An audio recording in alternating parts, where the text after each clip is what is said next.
Subscribe to our YouTube channel and press the bell icon for the latest updates. How to change the date and time format on your Microsoft account.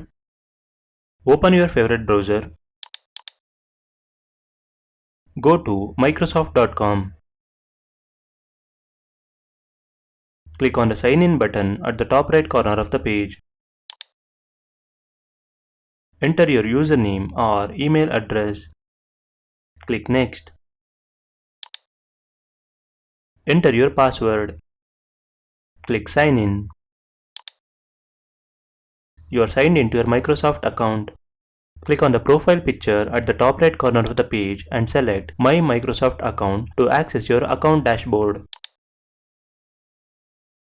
Click on Your Info in the top menu bar. Scroll down. In the Language Info section, click on Regional Formats. Click on Select Regional Format. Select your preferred regional format from the drop-down menu. Now select your preferred date and time format.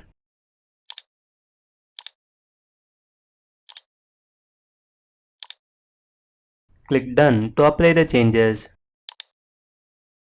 This is how you can change the date and time format on your Microsoft account. Thank you for watching.